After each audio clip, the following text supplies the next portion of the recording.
So, it's time to review the first Mercedes on the channel. And not any Mercedes, it's an electric car. So, it's gonna be interesting. Yeah, it's the EQE, the SUV version, in configuration 500 and with format. As I said, we have the EQE, the SUV version, in configuration 500 with 4MATIC. This car, it doesn't belong really on the channel, at least not right now, because it's sort of a used car. It is nearly a year old, and it's got some 1,500 kilometers on the clock. So yeah, but I couldn't refuse to film it, obviously. What's the configuration? What does it mean?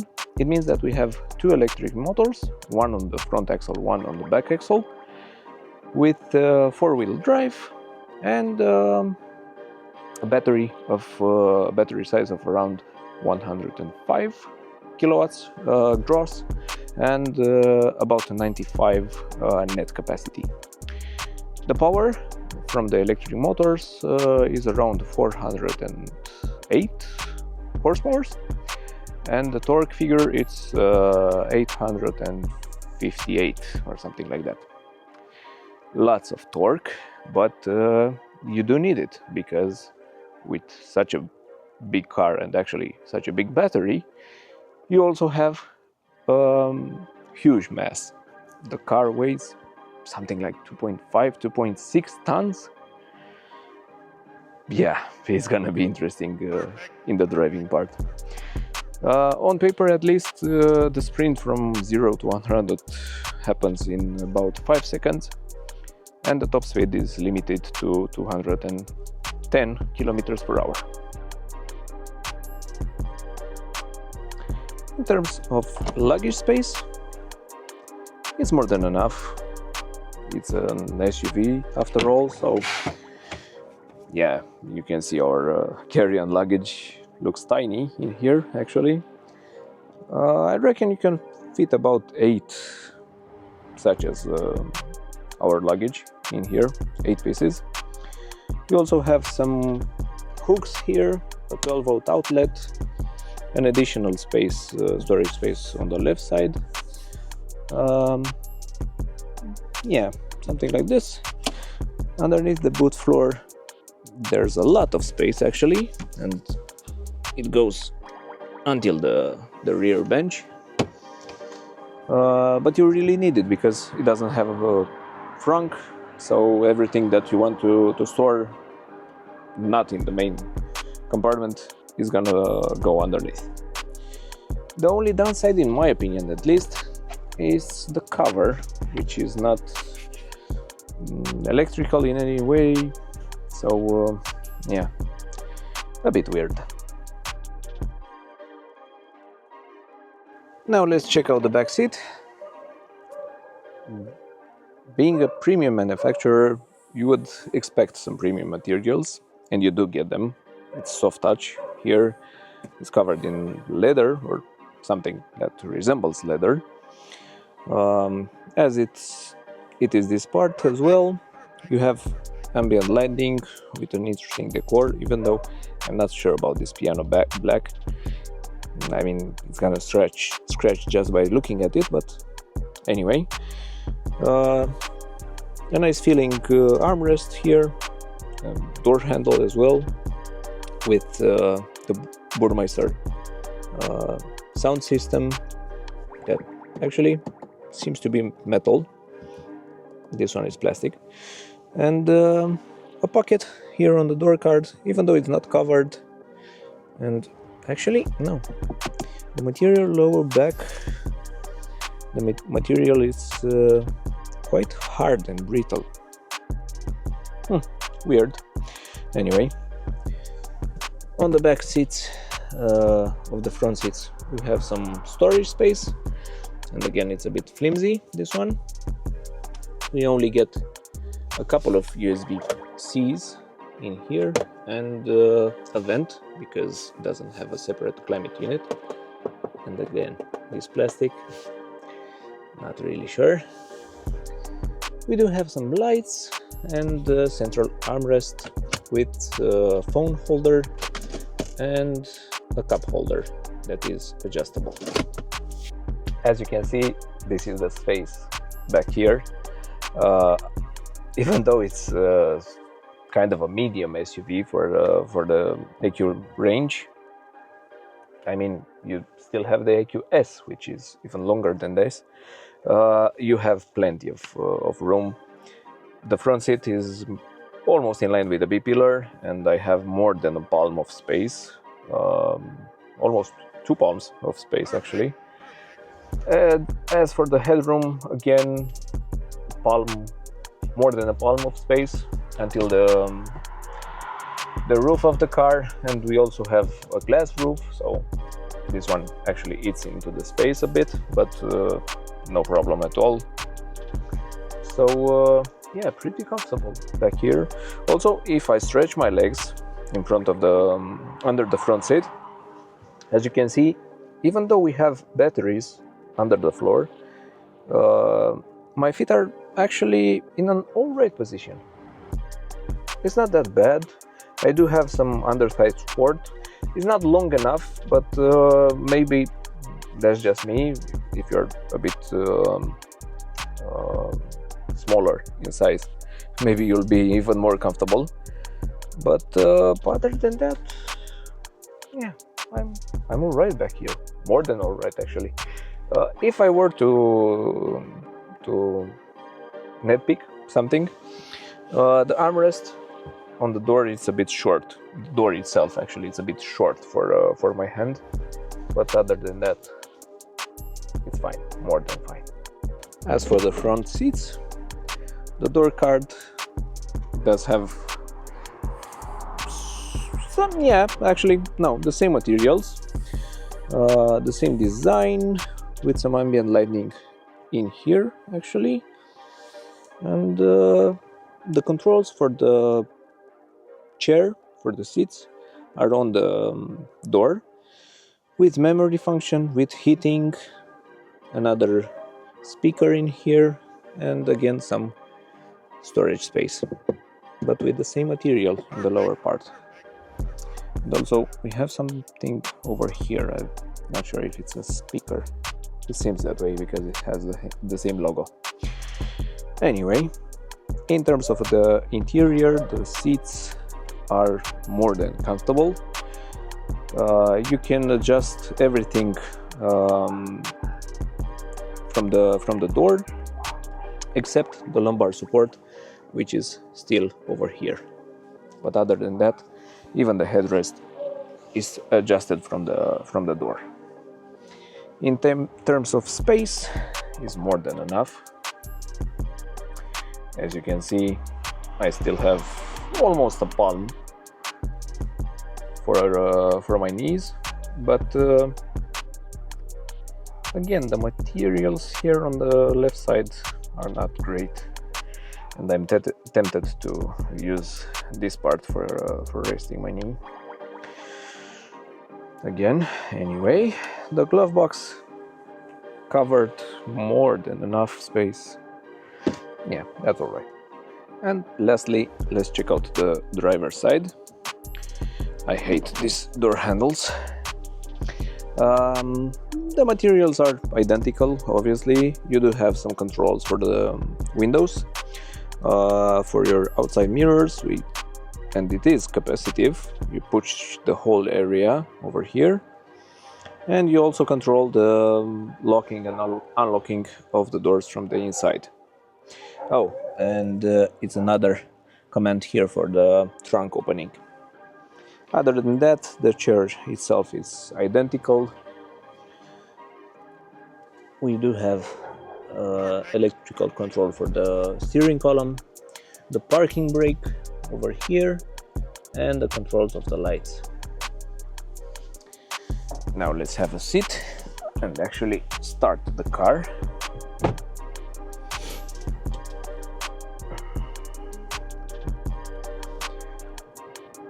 without sound. So this is the view from the inside. The steering wheel actually feels quite nice, I would say. It's not so thick, but not too thin actually. The only problem with it are the controls. They are capacitive. You do have on the left side the cruise control part, and also you can use those over there to control the screen in front of you.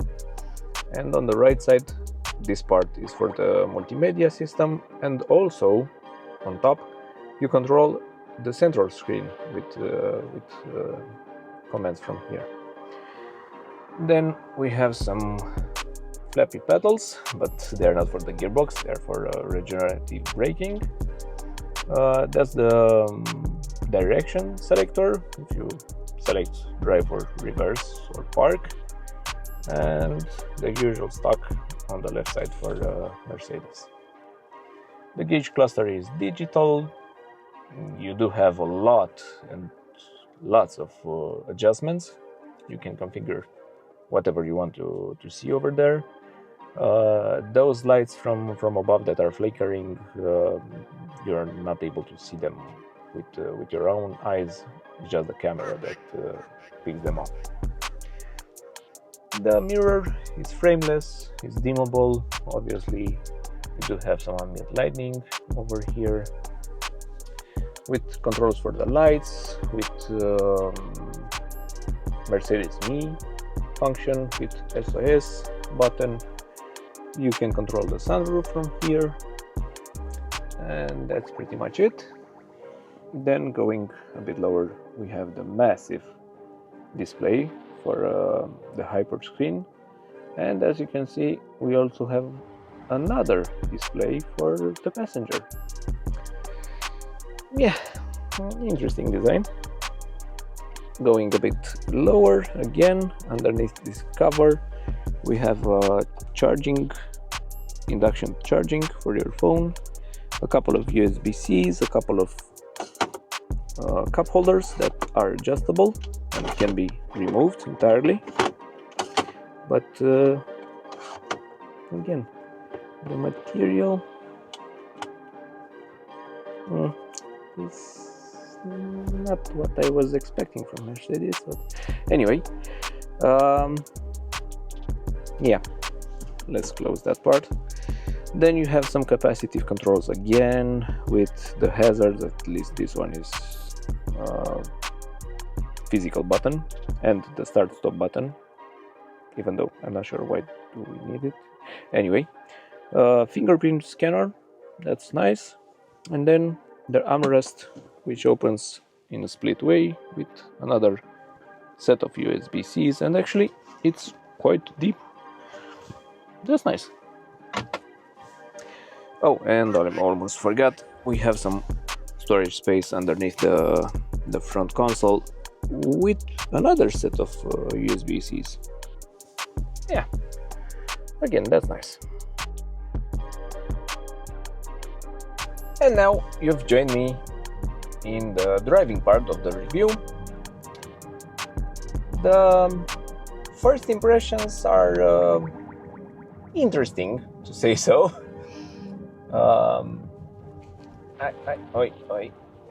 Sorry. Let's see.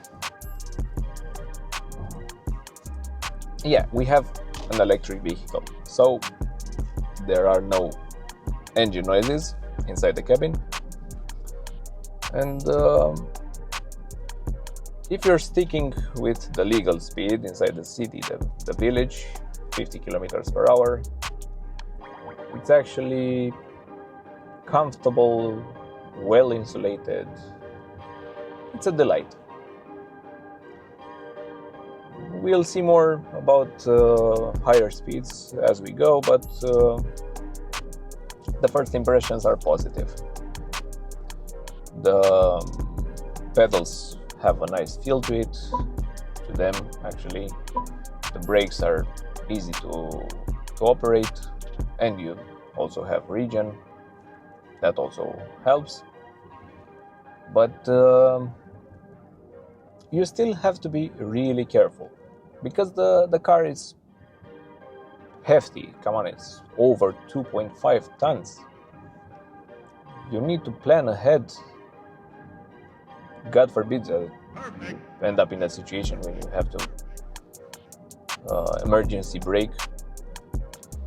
Sorry for the noises, it's the speed limit warning. But as I said, in case of an emergency braking, it's not gonna be pretty at all.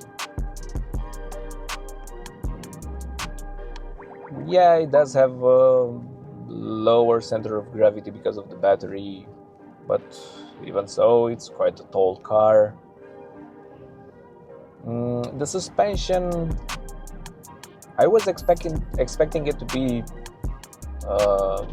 on air, but it isn't. It's on coilovers, springs, whatever.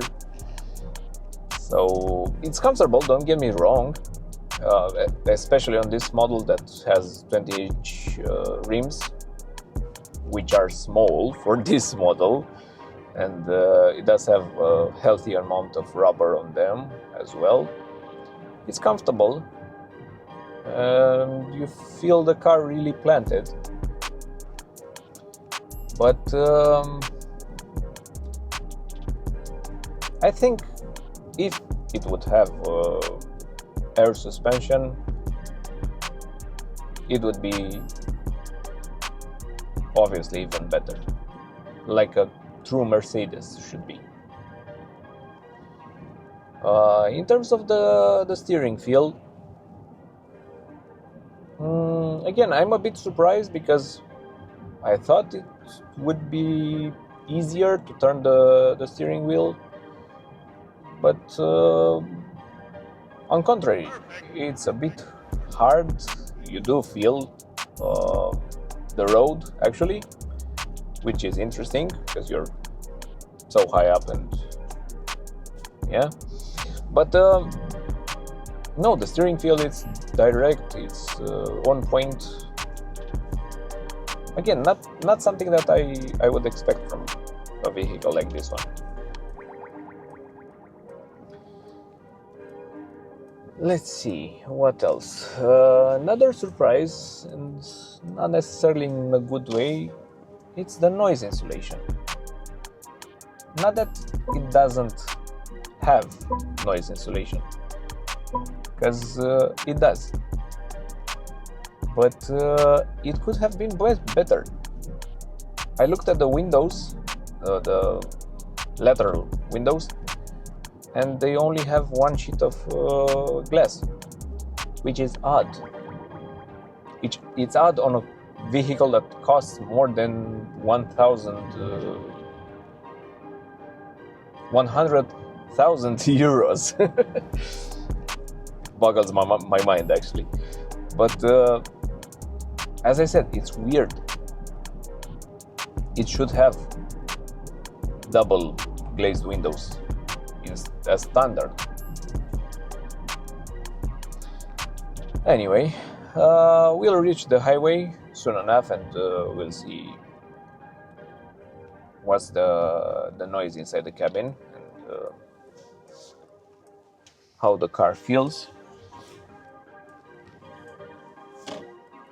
But until now, as I said, it's a bit weird. You do get some sort of a echo in the cabin, because it's actually quite a big car.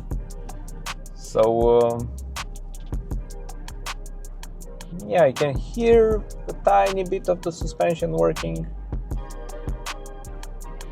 But again, it's an electric car. I mean, you really hear all those noises because you don't have an engine. And obviously I'm driving without the stereo on, so that's another factor. But even so, I think it should have been better. Or maybe I was expecting more. Maybe it's just my opinion. And also, it's the first Mercedes that I'm driving, so maybe my expectations weren't on point. Anyway, we are entering the highway. Let's check out the noises at 90 kilometers per hour.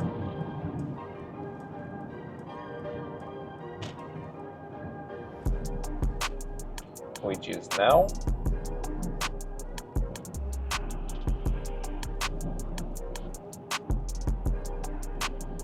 More than enough. You do get a bit of wind noise, but it's negligible. Let's go to 110.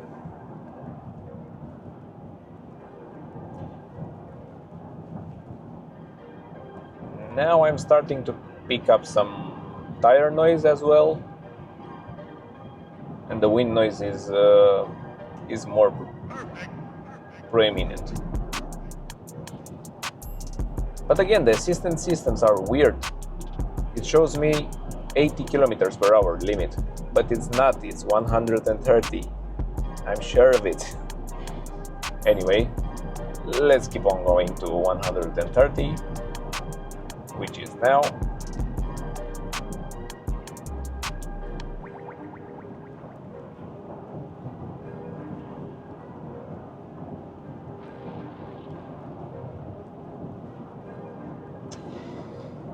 Yeah, I don't know.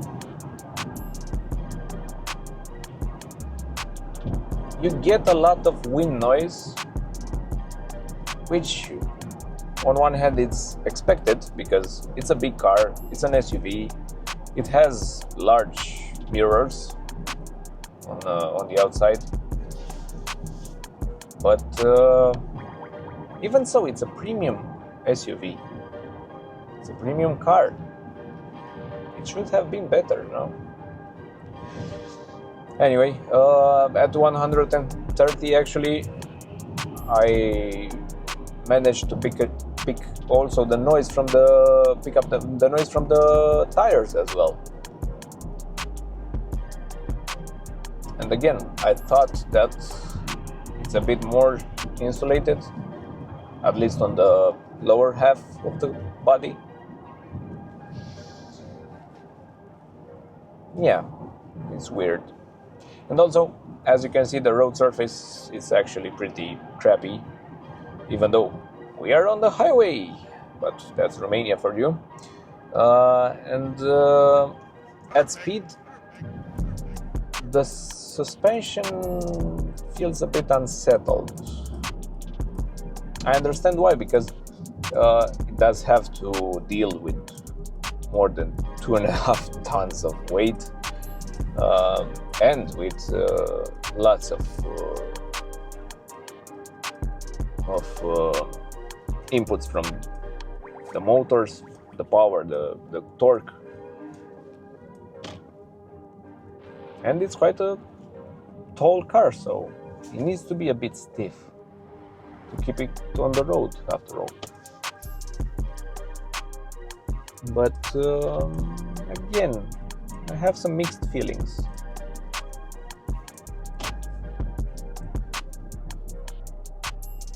And it's weird because it's more comfortable, obviously, at lower speeds, city speeds, yeah.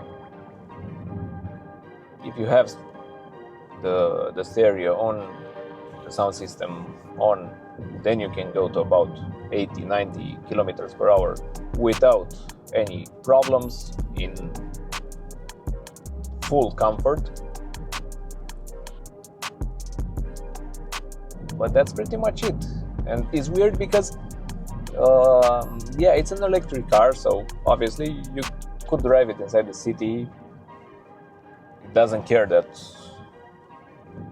you can encounter some traffic jams.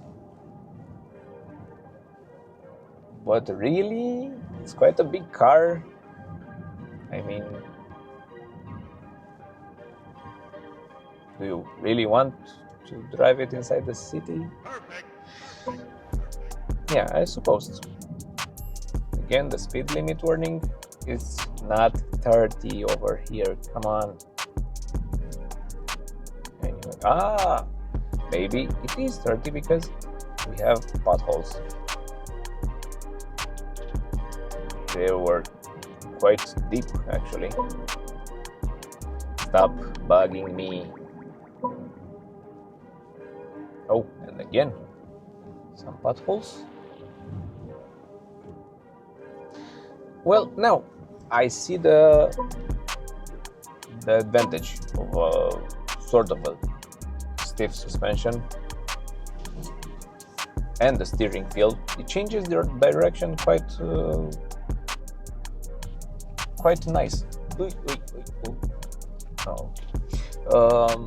Yeah, it changes their direction quite nice, even though it's a big heavy car.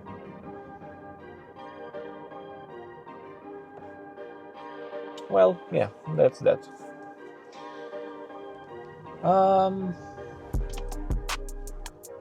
In terms of maintenance and problems, not really much to talk about. It's an electric car, so maybe some battery checkup at the dealership from sometime to sometime, but other than that, and to replace the cabin filter, the air cabin filter. But again, other than that, there's not really any maintenance, except maybe for the tires and the brakes. If you drive outside the city and need to use the physical brakes, not only the region. But other than that, I mean, it's not much. And in terms of the problems, again, I don't have anything to say because it's sort of a brand new car. I mean, it only have done 1,500 kilometers.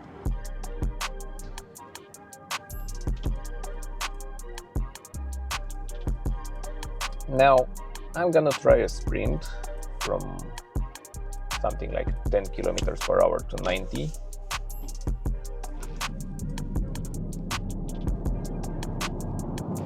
That's it.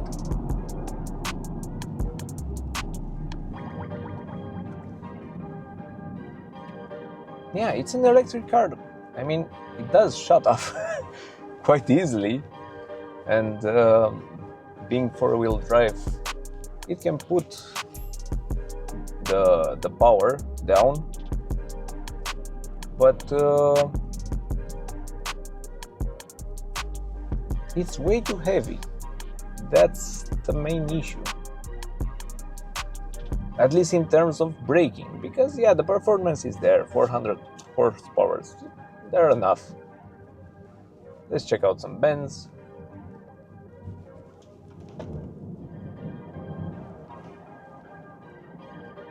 Yeah, no issues. No issues at all. I mean, it's planted, it's the usual stuff for an electric car.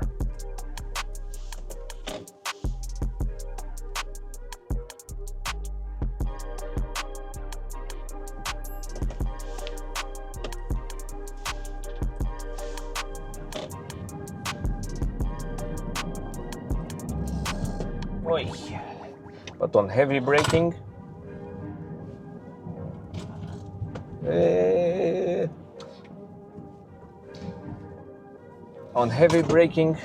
is not the happiest.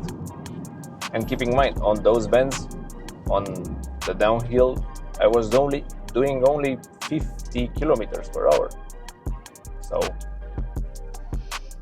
yeah, it felt like I was spilling myself or the car.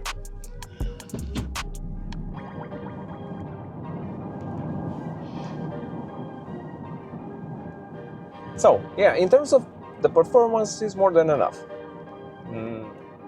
I presume that the AMG variants are even more so. but you don't really need them. You can overtake with ease, even with this configuration. But again, if you want my advice, you really need to be careful with the brakes. It's a heavy car. And I think that's gonna be my conclusion as well. Yeah, it's awesome, it's interesting, it's got a lot of tech, it's quiet enough, I presume.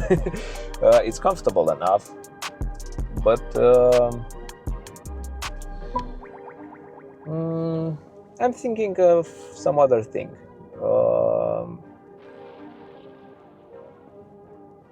Maybe they're doing it on purpose.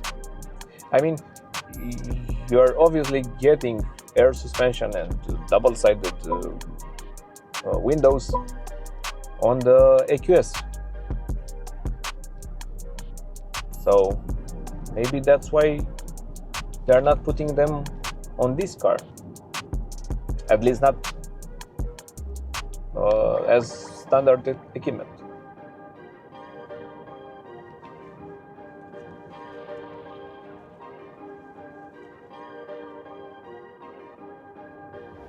Maybe that's it. Anyway,